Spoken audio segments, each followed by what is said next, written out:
Okay, and there's the little electronic voice that says recording in progress. So here we go.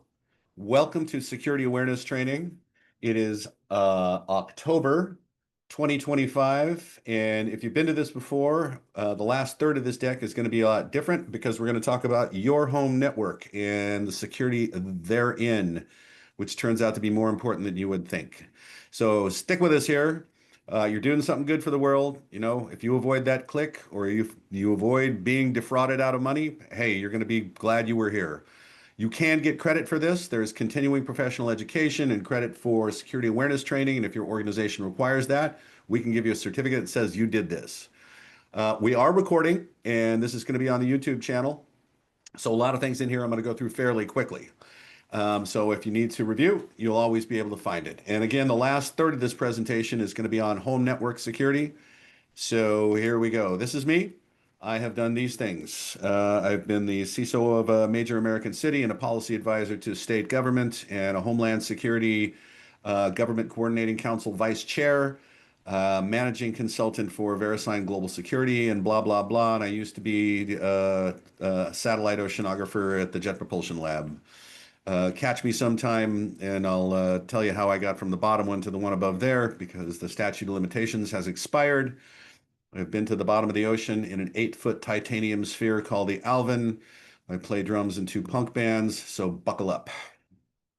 All right, so why are you here?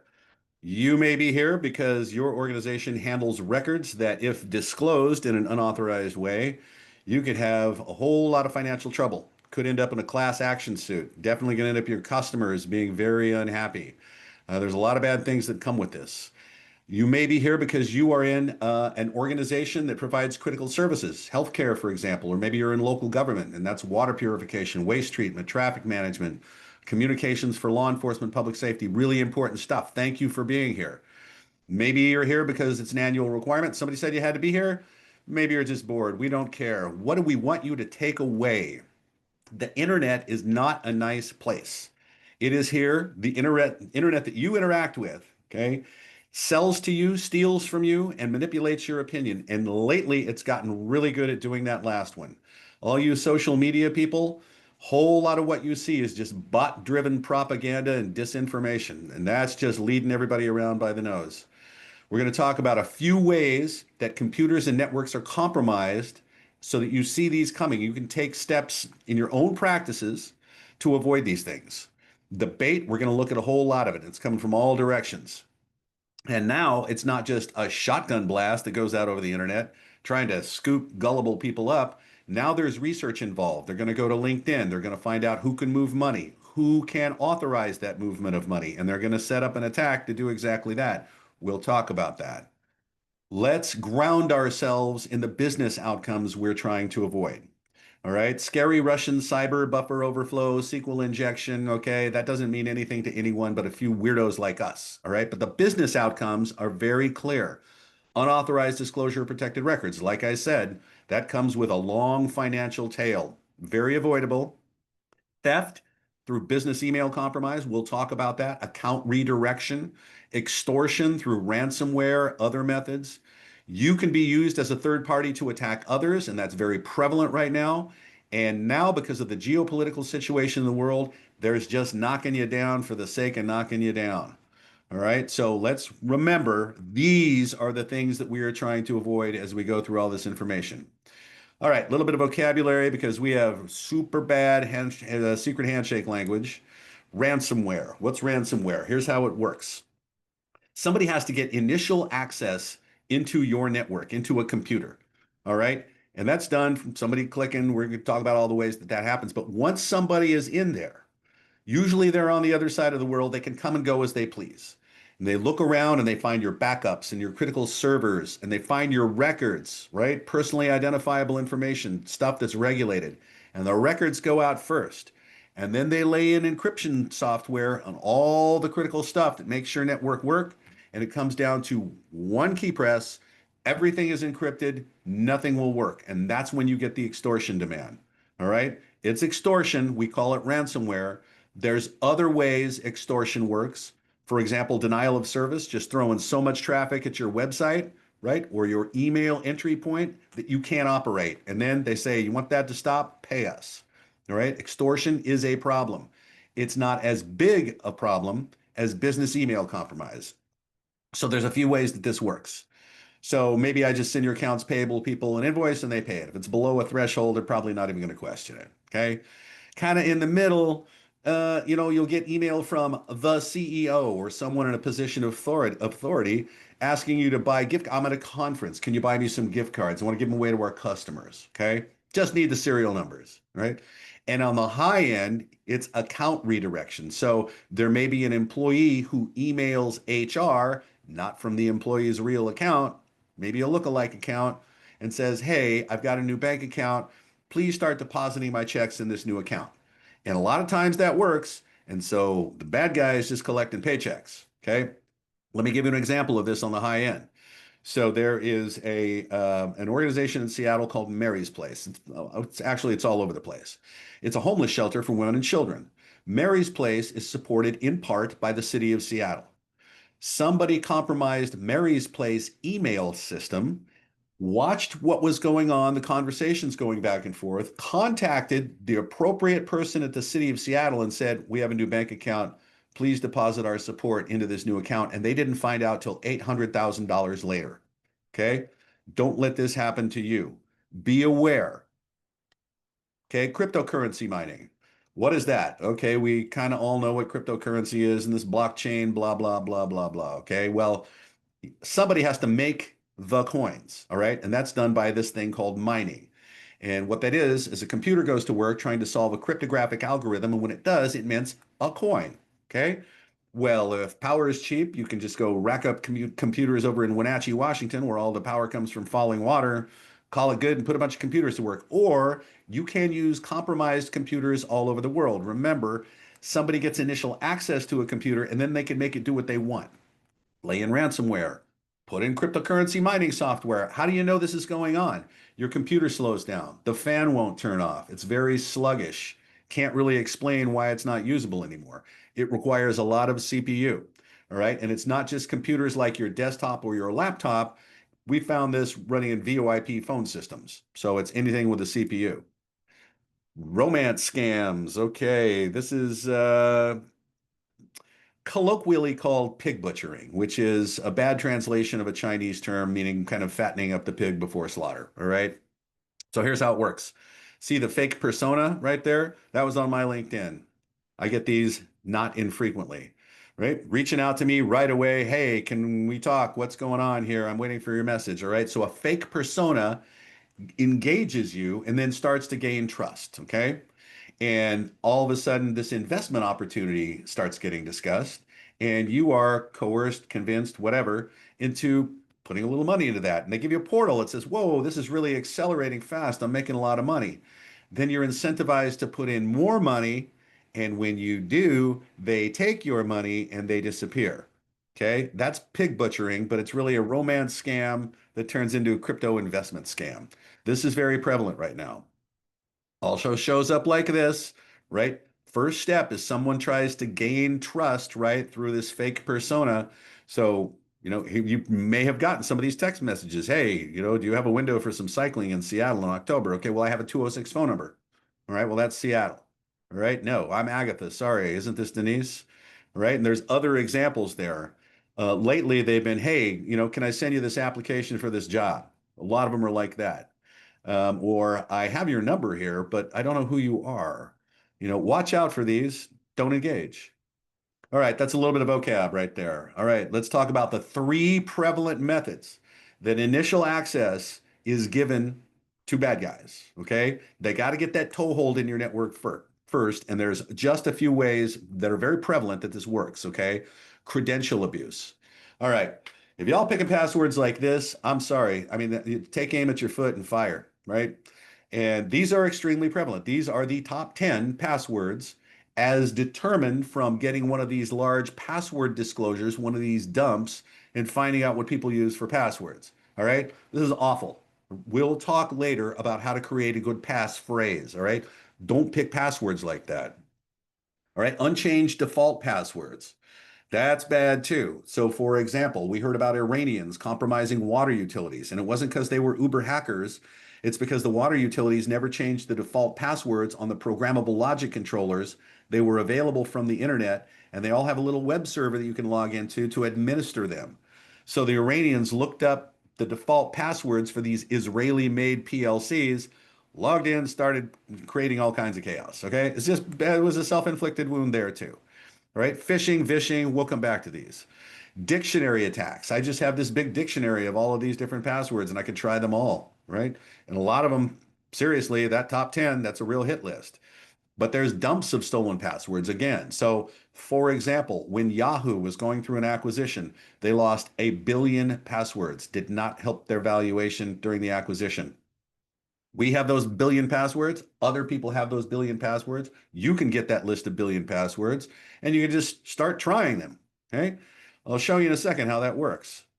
All right. In the mid range, something called credential stuffing. I'm going to show you in a minute how that works. All right. Causing multi factor authentication fatigue.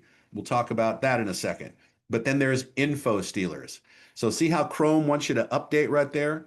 You have to keep your browsers updated. Why? Because an unpatched browser may end up you get a link, you hit a link, you go to a site, somebody's trying to draw you to that site because it's rigged, it's booby trapped with one of these things called info stealers.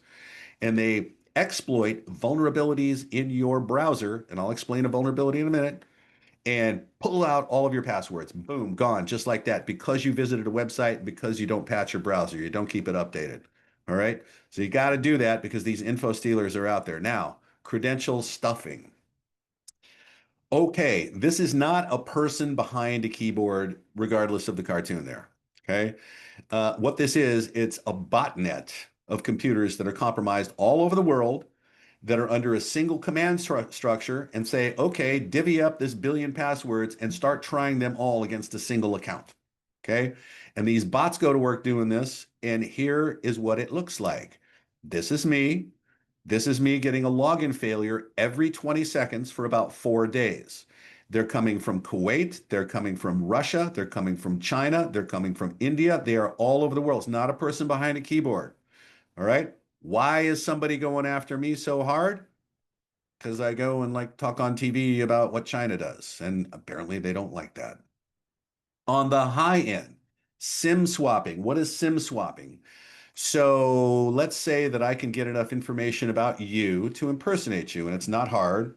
There are these data brokers like Spokio that will sell all of this information on somebody and allows you to impersonate someone. Will I impersonate you to your telecom company? And this usually doesn't work with the T-Mobiles and the AT&Ts and the Verizons, but the smaller ones, this is still a problem. And I say, look, I convince them that I'm you. And I say, I was backpacking in the Northern Cascades and a bear ate my phone. So here's my new phone, and I need you to connect my old phone number to this phone. And if they do that, I'm now holding your phone. And I can do everything you can do with your phone. For example, find your Amazon account, your Gmail account, your PayPal account, your Bank of America account, and say, reset password. I forgot password. Okay, what's the code that came over your phone? And boom, you're in. Okay. So there is actually a domestic gang called Scattered Spider, and they've morphed a little bit. I'll tell you about that later. But this is one of their techniques, and they are very effective at doing this. They use this really to drain cryptocurrency wallets because a phone is usually how you get to your wallet. Other methods, threats of violence. So this particular gang operates out of the US and the UK. And in the UK, they have found multiple instances of people doused in gasoline in the trunks of cars. Or I guess those are the boots of cars in the UK. Okay, so bypassing multi-factor authentication. Let me just explain what multi-factor authentication is because there may not be a really good understanding of that. So let's say you go to a credit union in the Midwest and you go to their portal and you log in username, password, and it says, what was the color of your first car? All right. Well, the answer for me is yellow, but that's not multi-factor authentication. No, that is two things two shared secrets. Real multi-factor authentication is defined as two or more of the following. Something you know, something you have, something you are. That's it. Okay. What do you know? I know a password. What do you have? Well, I'm holding this phone, and I can read you the code that comes over the phone and prove I'm holding this phone. Last one is something you are, your iris print, your palm print, etc. Okay. So that's multi-factor authentication. Now, multi-factor authentication fatigue is when I know your password and you're set up for multi-factor authentication, and I just keep sending the challenges over and over and over and over. And finally, you go, I just got to get it to stop. Okay. And you just let somebody in. All right. The sophisticated way is called session token stripping. And here's how that works. So you get some enticing piece of email. Email is still the biggest problem in the world. Okay. By the way, now bad guys get into computers. There's a link in the email. Sounds interesting. You hit the link. What it does, it activates a script. So, for example, you get something that says, hi, we're Microsoft and you're out of storage for email. Click here to go to the Microsoft portal. And you see a link to Microsoft.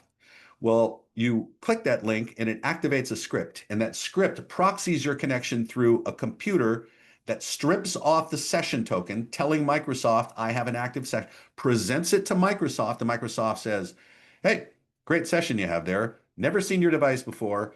Here's the challenge for the second factor. Route it back to the user who thinks they are logging into Microsoft, and they say, okay, and you just gave up access to Microsoft 365, SharePoint, OneDrive, Teams, single sign-on applications, and it took less than a minute. I've seen it happen up close and personal to the person in the next office. So watch out for that. Don't click links that come in that are unexpected, right? They're very dangerous. If you didn't expect it, suspect it. All right, how do we avoid credential abuse? Don't pick crappy passwords. Number one, rule number one. All right. So NIST, National Institute of Standards and Technology, has reformulated their guidance about passwords and passphrases. All right. So the whole upper, lower, special character, blah, blah, blah, that's out. Okay. You're still going to be forced to do that by a lot of goofy sites that are just going to continue to do this. But the better way is to use the first sentence of a book. 5 words separated by spaces, something like that. Okay, here's a true story. So once upon a time, I worked for the city of Seattle, and we had to have encryption software that we used to keep things encrypted. And there had to be a master decryption key just in case we needed to get access to something and someone had left with, their passphrase, right? So the passphrase for the master decryption key for the city of Seattle was, the galley is always at the Seattle end of the boat. And if you've ever been on a ferry here, you know that's true. They go back and forth like this. The Seattle side always has the galley. Okay, anyway, that's an example. All right. You got to have unique stuff for everything you log into. Can't share passwords, right? It's good to use a password vault. So there's Bitwarden, there's LastPass, there's OnePass, there's Dashlane, there's Keeper, there's a whole bunch of these. Those are really good ways to store your passwords because, again, unpatched browser, got all your stuff in your browser, you've stored all your passwords there, you hit an info stealer, boom, gone. Okay, just like that. Another thing is check your email addresses on this service, haveibeenpwned.com. All right, again, secret handshake language, we just say weird stuff. All right, but you can put your email address in there, and you probably have a few of them, and it will tell you whether or not the password for that email address has been disclosed in a dump. Good to know. And if you've used it anywhere else, start changing passwords. Okay. All right. That was credential abuse, vulnerability exploit. What is a vulnerability? Okay. The example I'm going to give you is a program called SendMail. It was one of the original MTAs, Mail Transport Agent. Not what you type your email into, but when you hit send, where does it go? And that system will figure out the final destination. So Eric Allman is coding up SendMail. He says, I need a variable for sender address. Sender address is never going to be more than 255 characters, so I'm going to give it a 255 byte buffer. All right. He did not bound the buffer. He did not make it impossible to overflow that buffer. So as soon as a piece of email comes in that's 256 characters or 712 or 1491, it overflows the buffer. And if you get the offset just right, the number of bytes to punch in after 255, you can put your choice of executable code into the running stack of the machine, and now that's your machine. That's called a buffer overflow. And that paper right there is the seminal paper on exactly how all this works. So that's a vulnerability. Okay, there are other kinds. You didn't change default passwords. Well, you are vulnerable. right? But this is more of the technical kind, and this gets exploited all the time. Here's a bunch of news articles. This is happening very quickly now. When something goes bad, it is actually a race, okay? So when a patch, an update is made public for a device, a product that faces the internet, like a firewall or remote access server, something like that, everybody goes to work, criminals, nation states, reverse engineering that patch to find out what it fixes. Why? So they can build the exploit to break that thing. Simultaneously, scanning the internet starts to find vulnerable systems. And now they've automated the exploit. So as soon as the exploit is ready to go, it's loaded up in there. And if it finds you, you're getting popped. Okay. So a lot of organizations go, hey, we're too small. Yeah, we got nothing to steal. The scanner does not care how small you are. All right. They're going to find you and you are going to get popped. It is now a race. Okay. So how do we avoid this? Being exploited by a vulnerability, a piece of technology that goes bad, we have to apply an update right away. Well, you got to keep on top of the vendor announcements. They're going to tell you, right? You need to receive the patch, you need to apply the patch. Okay. Score your vulnerabilities so that you can prioritize those because the network people got a lot of stuff to do. Okay. You got to do this in a controlled way. There is a known exploited vulnerabilities catalog put out by CISA, which is Homeland Security, Cybersecurity, and Infrastructure Security Agency.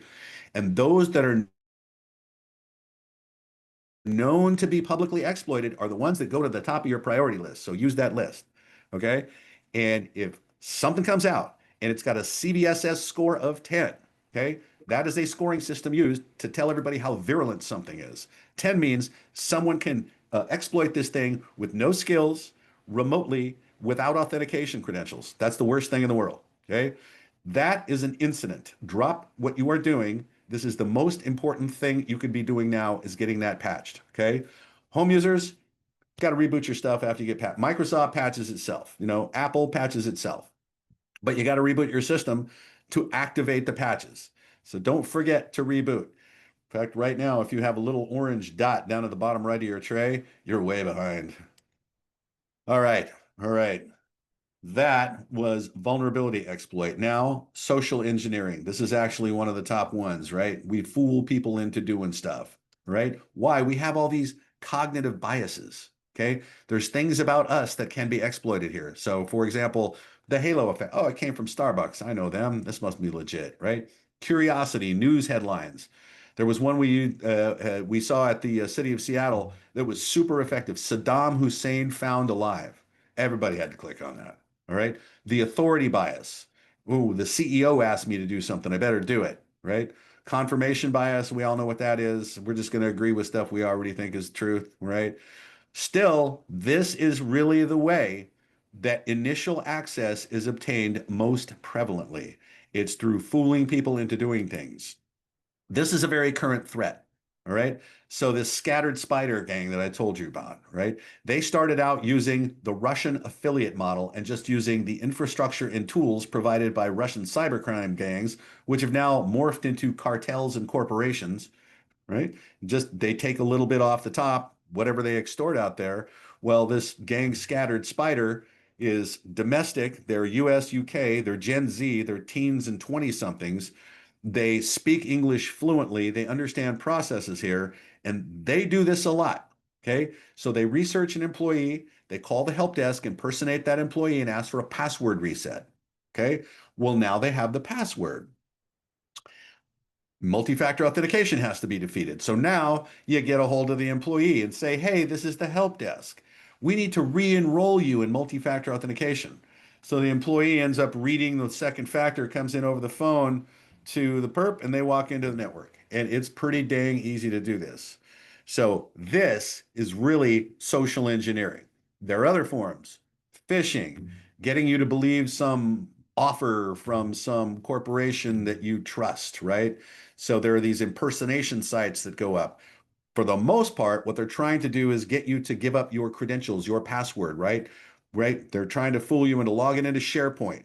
Look, if you're already sitting down at your Microsoft system and you're Microsofting away and SharePoint login pops up, something's wrong. You're already logged in. All right? If something pops up and asks you to authenticate, right, to give a password, and you're already logged in and you did not expect this, stop what you are doing. Look at all of the information in front of you. Ask a question if you need to, because you're probably just going to delete and move on. Key is looking for that return address on that email. It's pretty obvious, okay? Not always, but really, if you did not expect it, suspect it. Okay. This has been made really easy too, right? So there's these affiliate models, but there's also these kits out there that you can get. And one's called Darkula, which I think is just a misspelling of Dracula, but okay. Right. And all you have to do is put the URL of the company that you want to impersonate into their portal, and it will set up the website, the lookalike website, and use Gen AI to give you an email phishing message that is compelling. Okay, it's that easy. Okay, smishing. Okay, well, again, with the weirdo language, SMS, short message service, right? This is phishing over SMS, okay, over text. So here you go. You've probably seen this. Hey, the USPS package is we can't like blah, blah, blah. Okay, look at that URL they're trying to get you to bite on right there. That has nothing to do with the US Postal Service, right? So, I mean, there's no firewall for gullibility, right? So some of these things really you got to take it on yourself. Go, I see this is not right. All right. But hey, parents, grandparents, it's going to be a little harder for them. So it's good for them to see examples like this. Weird instructions, please reply why, then blah, blah, blah, blah, blah. And you'll see that a lot. Okay. Virus total, you can put a URL like this into virustotal.com. I'll show you that in a minute, and it will tell you exactly how bad this is, or if it's not. Okay. And this one could compromise your phone. Okay, here's fake job offer, right? These have a lot of variants. So these fake job offers I'm seeing more and more. And what they're going to do is they're going to give you this outrageous deal. All right. And then they're going to say, okay, we need to sign you up. And one of the things we need is your bank for direct deposits. Okay. And so, hey, they set up, you give me the routing number, you give me the account number, and they're setting this up on their end, and it makes two little deposits into your bank account. And you're supposed to tell them what those two deposits are. And then that way they can put money into your account. Well, when you do that, it is a two-way thing. They can take money out of your account, right? They will drain your bank account. So these fake job offers, too good to be true. Earn 200 to 600 daily. Okay, all right, for just a few minutes of work. Wow, that's great, right? No, you can't believe that. Pig butchering by SMS. Okay, so again, they want a personal relationship. They're going to introduce the investment. You see how this goes, and then Alice here is going to disappear with the money. So I left off the bottom of this chat, which was really the funniest part, because it told Alice I was Werner Heisenberg. And if you know anything about the history of physics and nuclear physics, you know who that is, the Heisenberg uncertainty principle. And so the end of this, she says, "Are you really Werner Heisenberg?" And I said, "One could never be certain." I doubt that they got that. All right, toll evasion. All right, you've seen this. Again, please press Y, then blah, blah, blah, blah, blah. You would be surprised at how effective this was. So at the last time I saw a news article documenting how effective this was, there were 880,000 documented credit card losses. People that gave up their credit cards and then had all this fraudulent activity. That's a huge problem. Okay. So as again, this is going to be recorded. And if you have parents, grandparents, and coworkers that don't get this, have them watch this. Voice phishing. Yeah. Well, this is used for all kinds of things. The grandchild in trouble, right? Hey, grandpa, I'm on spring break in Spain and I got arrested. I need you to bail me out. Right? This is also used in that help desk attack that I talked about, right? Can emulate the voice of a real employee, especially an employee that's high up on the food chain, because there's lots of samples of that out there, right? So just taking a caller's word at face value, especially if they're asking you to perform some action that has to do with resetting authentication credentials or a financial transaction. Verify the identity of the caller as independently as possible, right? So for example, hey, you want a password reset? You got to go stand in front of the person at the help desk, or you have to get a supervisor to authorize yes, okay? Don't type a URL somebody gives you over the phone. And I say this because one of the things that we do is break into computer networks. And if we're having any trouble, we can call the help desk, impersonate an employee, and say, look, to recreate my problem, just type in this URL and boom, we got you. It's that simple. Deepfakes showing up all over the place now. largely in disinformation and propaganda. There's just a whole lot of this out there. It's getting better and better and better. And by the time we get to election time next year, this stuff is going to be lit. It is going to be all over the place. One of the things that the current administration did was got rid of the office that handles disinformation by foreign adversaries to influence our elections. So we don't really have any guardrails there anymore. And every country in the world has a dog in this fight as to who gets elected. We are going to be so awash in this stuff. All right. Fake job applicants using this.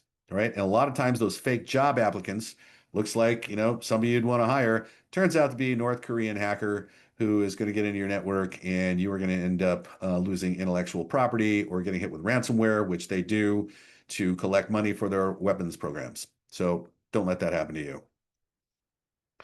Okay, all right. Those were the three prevalent methods: credential abuse, vulnerability exploit, social engineering. Okay, we talked about some vocabulary. We talked about the business outcomes we're trying to avoid. Let's look at bait. Business email compromise. Okay, that's kind of teeny weeny Istrano vision there, but if you can read that, this came to me, okay?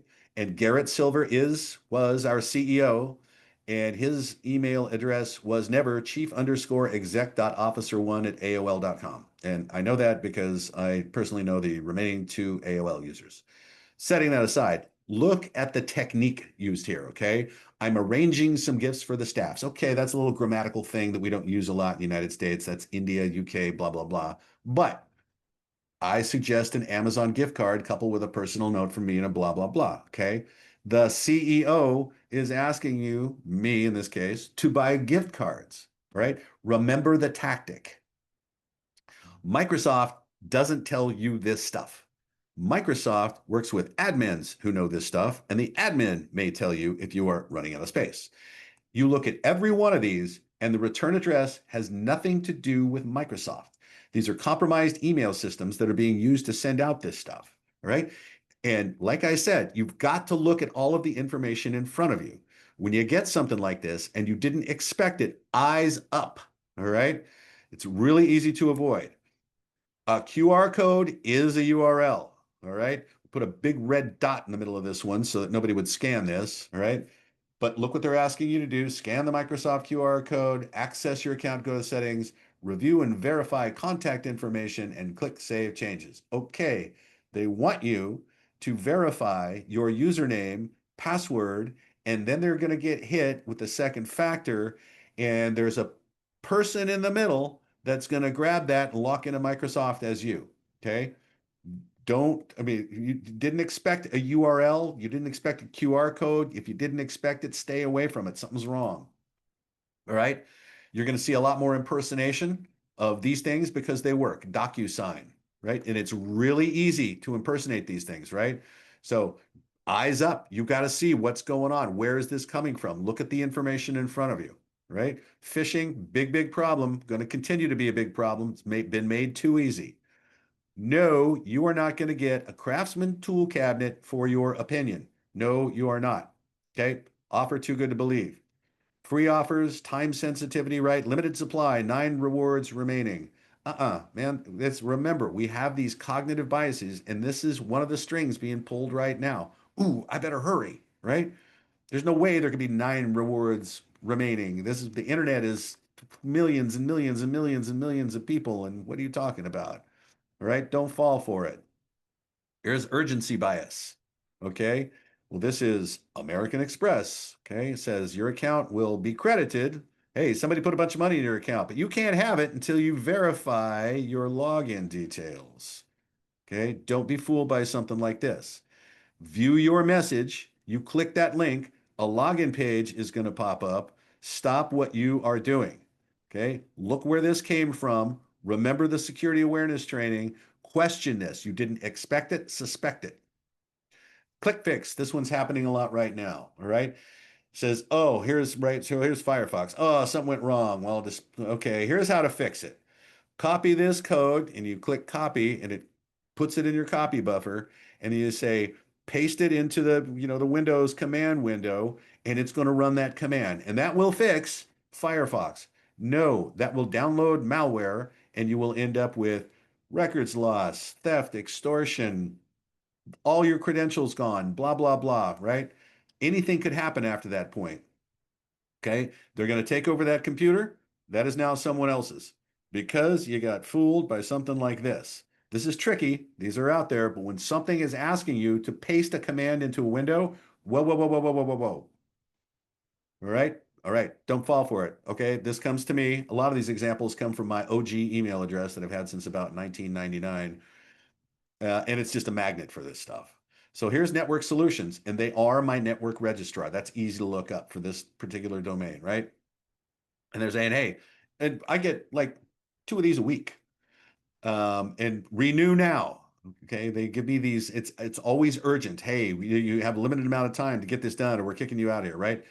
So see the bottom frame there? That's virustotal.com. Okay. I took that URL, I put it into virustotal.com, and I can confirm this is bad stuff. Okay. Use that tool. Let me show you again. Here is a recent campaign. Actually, it's not so recent anymore. So this was given to me by the Washington State Fusion Center because I work with them. And this was a fake job offer. Anywhere you click on this image, okay, is a URL. Okay. And it points to a dental office. Okay. Ha ha. I hovered over the thing. I saw this is going to a dental office. I'm not going to click on this. All right. Go the extra step. Go to virustotal.com. Plug in the URL. You can also plug in PDF files and executables, all kinds of stuff, and it will run all kinds of virus checkers over it. And it will tell you, oh, this is bad. Okay. No clicking. All right. All right. So there's a bunch of bait, and that's pretty current stuff going on. All right. Now, I want to spend the last 20 minutes or so talking about home network security. And again, this is recorded. You may want to go back to this because we got to buzz our way through it. All right. You have one of these at home. Maybe looks like this, maybe doesn't. Okay. But it's the router given to you by your ISP. Remember when we said things get vulnerabilities and they need to be patched? Okay, we don't know who's patching these routers. I could never get Comcast to give me a straight answer on how this is maintained and managed. Okay, I know that my router doesn't, just reboot itself all the time. Okay, few things you can do with your home router. Number one, change the default password. Yeah, they give you this goofy password and it's on the back. We don't know that any of that could ever be really, guessed or anything like that. But hey, maybe. All right. But make it something that's not within the format used by the company that provided that router or that DSL modem or whatever. Right. Strong Wi-Fi passwords. Again, a passphrase. Okay. Make it long. Make it a sentence. Something easy to remember. Just a sentence. Punctuate it properly. That's just my preference. All right. WPA3 encryption, right? You get choices there. Use WPA2 if you have to, or WPA2 AES, that's Advanced Encryption Standard. All right. But WPA3, if you have availability, that's the one to use, right? Rename your network. My home Wi-Fi network is NSA-5701. Okay. Just to like freak out the neighbors, right? You can make it FBI surveillance. Have some fun with it. Okay. But change it and then keep the firmware updated. So again, we don't know if that Zyxel modem, right, issued to you by Comcast or CenturyLink or whoever, we don't know that it's getting updated. I'll show you how to update firmware. Here is how to update firmware, right? The example I'm giving you here is something called the DDWRT firmware that will turn a basic wireless access point. Go down to Goodwill and get one for $5, right? A Cisco Linksys access point. Linksys is Cisco. And you put this firmware on it, and all of a sudden it's a firewall. Okay. That's a great thing to do to firewall yourself off from your home router. All right. So it's pretty easy. You plug into, and it's got to be a wired connection. You plug into the device, connect it to your laptop, your desktop, download the firmware, and then you go over to the admin page on that device and you say, update firmware. And it goes, okay, pick the file. And you pick the file that you just downloaded and it updates the firmware and everything's fine. Okay. Do it over a wired connection. Do not do it over wireless because the first thing it does is like got to reset itself and it turns off the wireless and then it needs network to finish itself and it can't and you have just bricked the device. Okay. But updating the firmware is actually pretty easy. Okay.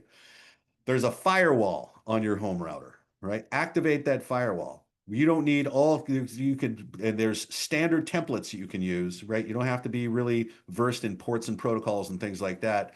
But there's a whole bunch of stuff you don't want hitting the outside and being able to get on the inside. Okay? So stop that stuff. Disable remote management. You don't need to manage your home router while you're in a hotel. In all likelihood, there's just no way to leave, there's no reason to leave that activated. Turn off Wi-Fi protected setup. Okay, that can be a security risk, but universal plug and play as well. Okay, what is UPnP? It's when you plug in a device, it sets up a network traffic controller for it, and you don't want open ports, right? We just use the firewall to close the ports you don't need. You don't need 25 open. That's email delivery. You don't need 23 open, for crying out loud. That's something called Telnet. We don't even use that anymore. 22 is SSH. You don't need to know all these things, right? I said there's these templates you can just use. But if you do that, disable universal plug and play so you don't undo that. All right, your home network structure. Now, if you're good at this, you can create a guest network on your Wi-Fi router, okay, which is usually your ISP router, right? I actually do that DDWRT thing on a Cisco access point and firewall myself off from the ISP router because I don't trust them, all right? And I will tell you too, a lot of home devices are being compromised by Chinese threat actors. Why? Because they use that as a big proxy network and it will conduct attacks from there. So it's really hard to tell where they really came from, right? You don't want the FBI showing up at your house going, "Hey man, we need your ISP router logs." Okay, that happens. All right. So if you can, create a guest network. That way people can come into your house, they can use that network, they can jump on there for their phones or for whatever, and it's not going to affect the part that you probably use to work from home, right? Remember, your home network is now, because of remote work, part of the attack surface of your business network, right? So it's really good to take these steps, create that guest network, put your smart devices on another segment, right? This is called segmenting your network. This is really an advanced topic. Secure your smart devices, okay? So, thermostats and doorbells and all of those light bulbs, whatever, okay? They all come with passwords that have to be used when you need to manage these things. Change them all. Keep them patched, keep them updated, right? Now, this is a lot of work. So you may want to get, a teenager, somebody in Gen Z to do this for you, because this is now getting into pretty advanced stuff. But your practices are important too. So every once in a while, it's a good idea to look at what is actually on your network so you know. And it will be a surprise, believe me, the first time you do this. You probably have 15, 20 things on there and you didn't know it. All right. Antivirus software, obviously, put antivirus software on your computer. Conduct remote work securely. Again, best done on its own segment, okay, its own network segment in a space that cannot be viewed by anyone. So your computer screen can't be seen, right? Use good practices. And a really good practice is personal use on a personal device. Gmail, Facebook, they live here, not on the work computer. Use a VPN. I think a lot of us use VPNs, right? It's good practice to use. Reboot those devices. Whether or not you got patches and it's saying you need to reboot, it's really good idea. Once a week, my phone gets rebooted once a week just to clear out any cruft that got picked up along the way, because you never know, right? This is very important. Reboot your stuff once a week. All right, advanced. So again, segmenting your network is pretty advanced. And I'm not going to go into the specifics of how that is done. There's a few ways you can do that. Firewall your home network off from the ISP router. All right, this DD-WRT firmware is exactly for that, right? Again, a $5 Cisco access point at Goodwill, bada bing, bada boom, you got a firewall here. Give it a good admin password. Learn how to manage a firewall. It's not tough, you know? Keep your DHCP scope tight. What does that mean? DHCP is Dynamic Host Configuration Protocol. So when you go home and you fire up a computer, all of a sudden it has an IP address. Well, how did it get that? Well, your ISP router is running DHCP, right? Dynamic Host Configuration Protocol. And so when you turn on your computer, it screams out there, "Hey, is there a DHCP server out there?" And it says, "Yeah." It says, "Hey, last time you gave me this IP address. Can I have it again?" It goes, "Sure, there you go." That's how this works. Well, if you know that there's only going to be 6 things on your home network, make your DHCP pool 6 IP addresses only so that nobody can jump on your network, right? Also a good idea to map your network. So again, you know what's actually on there, right? Well, so what's it look like when you map a network? Okay, well, here's ZenMap, Nmap. Nmap is a tool that's been around forever. Okay, Nmap, network map. Okay, and it was a command line tool. Well, somebody put a graphical interface on it and called it ZenMap. So it's really easy to use. Download, it's safe to download, it's good stuff, and it will show you graphically what is on your network. And you can start to characterize these things, give them names. That's an Amazon Fire Stick. That's my daughter's iPhone, et cetera, et cetera, et cetera, right? Surprises pop out when you do this, it turns out. So it's a good idea to do this periodically. Okay. And then let's talk a little bit about privacy. All right. So the browser you use is an important part of your privacy. Why? Because every move you make in that browser, every website you surf to, all of the ads you are served, all of that stuff is going back to fuel algorithms that are designed mostly to put ads in front of you. Okay. 70% of American gross domestic product comes from consumer spending. That's us, right? Our job in the world is to go buy plastic junk, put it on the lawn at Christmas, and send it to the landfill after that. That's what we do. That's our service to the world. Okay. Well, if you don't want ads, or worse, you don't want all of the tracking stuff going on that ends up getting packaged and sold to data brokers, data like Spokio, and there's a whole lot of others. All your stuff is there, right? I can go find out enough about you to, yeah, take your phone over. It's no problem, right? Well, if you don't want all that stuff hoovered off your browser, use DuckDuckGo, right? Because they just don't allow it, right? It really does a good job of controlling ads too. Tor. What is Tor? Tor is the onion router. Okay. This is the way to access the dark web, the .onion sites. Okay. Onion, peel back the layers, peel back the layers. So when you use Tor and you're sitting at home and you want to connect to, I don't know, Yahoo, right? Well, the connection will go from your home to Bahrain, to the Netherlands, to Tokyo, and then to Yahoo. Yahoo thinks you're in Tokyo. That's how that works. Okay. And Tor is apparently pretty good for privacy, although we'll really never know. It was designed by the US Navy. Are there actors in there that, can pull that stuff up? Probably you'd have to be a pretty important target, but Tor is a really great tool to use. Proton Mail, end-to-end encrypted email. All right. I use it for talking to journalists and things like that, where there's discussions and, they want to tell you things and I want to tell them things and we don't want anybody to know what we told each other. Right. Well, Proton Mail, when I say end-to-end encrypted email, that's only part of it. Part of it too is they do not possess the decryption key to decrypt any communications of yours.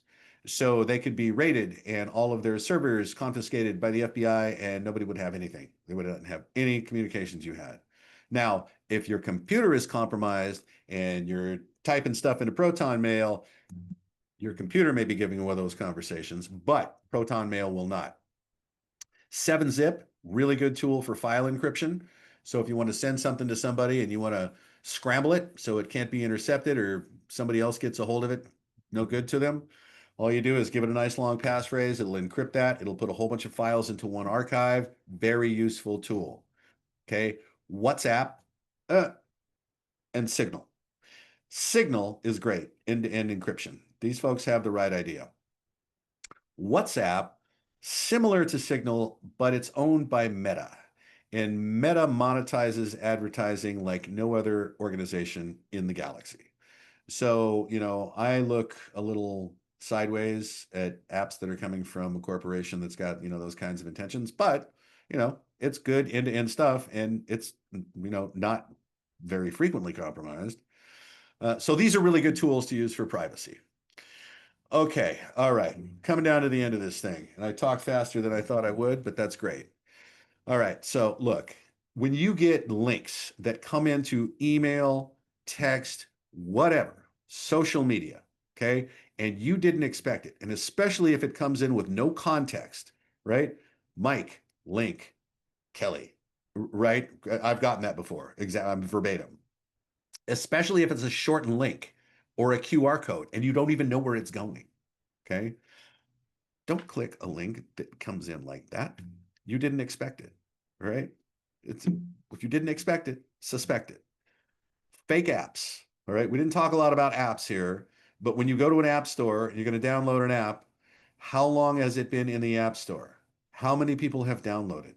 How is it rated? Because a 5-star rating by 3 people is statistical nonsense. Okay.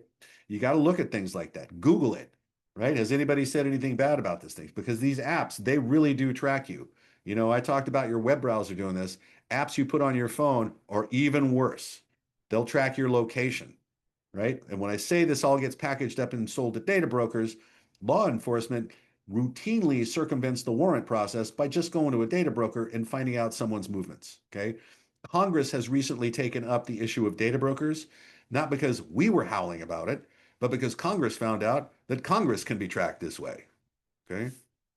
Patch your vulnerabilities. Okay. Yes, reboot when you got to activate those patches. Don't forget to reboot. That's a very important part of this. Remember all the bait that I showed you and the tactics being used there. Press Y to do this and then take this, right? Or the click fix attack. Hey, something's gone wrong. Copy this and paste it into the Windows command, right? The CEO asks you for gift cards, right? Remember these tactics because you're going to see these. Okay. Personal use is best conducted on a personal device. All right. I say that because at the city of Seattle, we made a lot of measurements. We monitored everything. And we could prove at the time, and it's since been borne out in other research, that 40% of the compromised assets on the network were due to the use of personal email. So here's Outlook. It's all cleaned up. No bad links, no attachments. Okay. Right next to it, a web browser opened a Bubba's email service. No controls whatsoever. What good did it do to spend that money? None. Okay. So if your policy is personal use on a personal device, and just about everybody has one of these, you run 40% of the problem off a cliff with a policy change. Okay. That's powerful. All right. Don't reuse passwords. Use the tools I told you about. VirusTotal.com, HaveIBeenPwned.com, right? Put in your email address, see if your password's been disclosed, right? Upload a URL or a binary, right? A PDF file, whatever, to VirusTotal, and it'll tell you about it. Use those tools. If you find a USB stick, don't go jacking into your computer, right? Remember, we have domestic actors now. They have proximity. They can do things like throw USB sticks in places where you can find them. Do use multi-factor authentication. We talked about what that was. Full disk encryption. That's usually put there by your IT department. You don't have a lot of control over that. But on a personal device that's just yours, investigate the use of full disk encryption. So if you lose it and there's important stuff on it, you've lost the important stuff, but nobody else can get it. All right. More important than anything, if you see something, say something. There should be some way to report in your organization. Hey, like my example there, I got this new office return to office policy, and I went and I logged into SharePoint, but nothing was there. All right. Or my computer fan won't go off. I don't know what's going on. This thing is really sluggish. Tell somebody about that. Okay. All right. Those are the do's and don'ts. Stay connected. There is a daily InfoSec Insider news blast that I have put out for the last 18 years, 20 digest articles, right? I curate that thing. I pick out the money quote, the original link, and the headline, right? We don't do creepy link tracking because the type of people that read this thing don't like creepy link tracking, right? We will be doing these awareness trainings in 2026. I'm going to continue to modify this deck and make it all new and shiny for 2026. I've made some of those changes already with your home network security. And watch our site for events. And with that, thank you all very much. And I see one question in here. When you get these texts, can you just block sender or should you just delete and ignore? And I would say delete and ignore. They will immediately go away, right? They're not going to waste time coming back to you if you don't engage with them. So there you go. Thanks a lot, everybody. Remember what you saw here. Send your friends and neighbors, send your parents and grandparents, and your employees that need to know better.